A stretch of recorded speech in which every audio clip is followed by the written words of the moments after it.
Welcome everybody to Go Local Live. I'm Josh Fenton, CEO and co-founder. We are in the heart of downtown in the Turk's Head building, and we are excited to be here, and especially excited because we've got Robert Rutley. He's one of our all-time favorites. It's Wednesday. It's Mott Chace Day. Robert Rutley, thanks so much for joining us. Thanks for having me. Congratulations on the new office.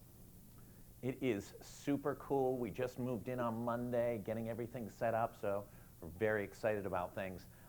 Let's talk about a lot of news in real estate, a lot of, maybe, shall we call it recalibration? There were the sky is falling because of interest rates. Goldman Sachs has sort of reconfigured, recalibrated some of their predictions, saying, maybe it's not going to be as bad as we had once thought it was going to be.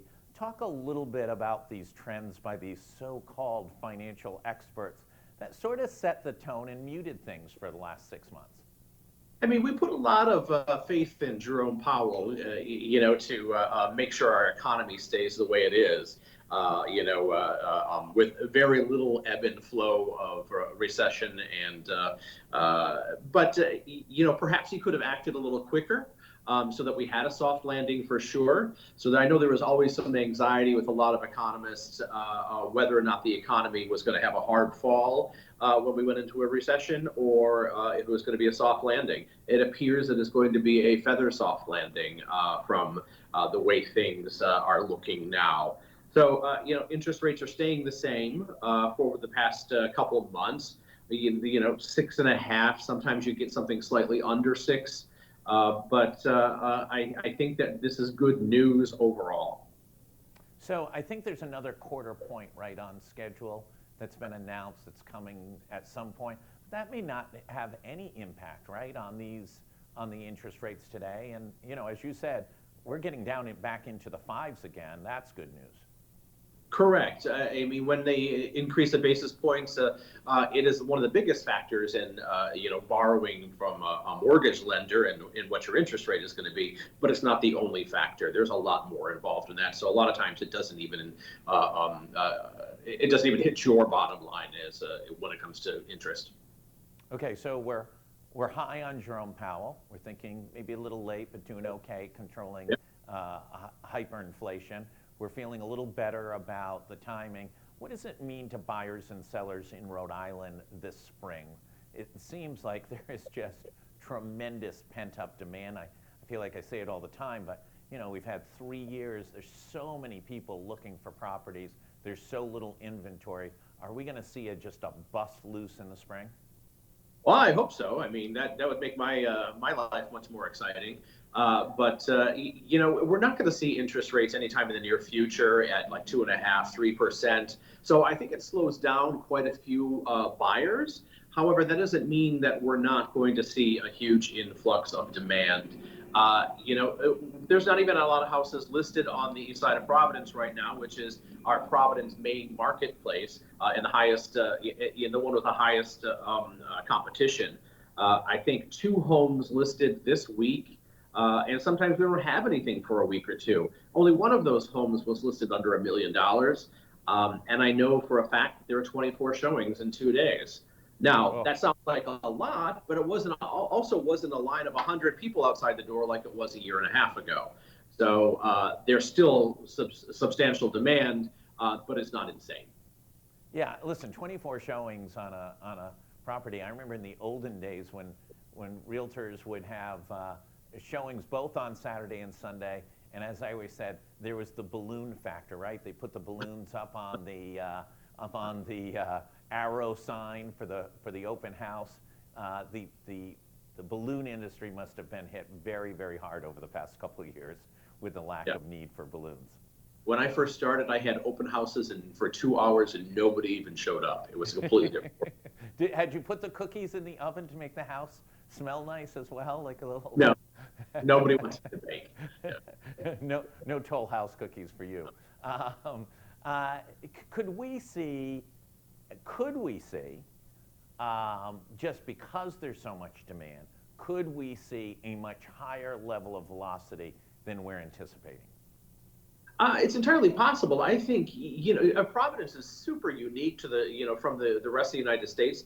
There are places like Austin, San Francisco, other places that had huge price growth, initially when we went into COVID, that has seen dramatic price drops. We're not going to see it here. I think that we're still going to grow prices, and I think that the values of everybody's homes, even if they bought them last year or at the height of the market, they're still going to see price growth. So I don't think we're going to see any recession when it comes to the values of homes. It's just the cost of goods and services. I was talking to the governor yesterday, and I said, unintended consequences. He's got a big effort to improve education scores in Rhode Island over the next few years. Can you imagine how desirous Providence would be if it had good schools? Could you even contemplate that, what that would mean to the real estate market in the city of Providence? That would be amazing. It would really be amazing, and perhaps we would get builders to produce some new builds in Rhode Island. And that would be what we really need to increase the homes that are needed for people. We really need to start to think about going vertical, whether you like Fane or not Fane, or whether Right. Fane's the property. But there's not that much vacant land in Providence, and it seems like we're missing an opportunity. Listen, in most cities, Toronto, Boston, the waterfront is covered with 20, 30, 50, 70-story buildings, and we have 0.0. By the way, I'm in the Turk's Head building. It's 16 stories. It's one of the tallest buildings in Providence. Yeah, it's crazy. We've got a completely undeveloped or unrealized potential with the whole waterfront down in Fields Point. It's adjacent to the jewelry district. It's across the water from the east side and from East Providence. And unfortunately, we're using it for commercial uses that, it's probably not the best use in the neighborhoods, but that's an exceptional opportunity to build housing there. Without getting into politics, I hope that some of our leaders find that potential and realize it. Yeah, and listen, plenty of cities around the world have found mixed waterfronts, right? Commercial right next to residential. It all seems to work. And of course, ridiculously, across in East Providence, there's no height as well, and there's even really more unutilized property there. What's a better view? If you were over in East Providence and looking over and seeing College Hill and all the rest of it, be pretty dramatic views into downtown Providence.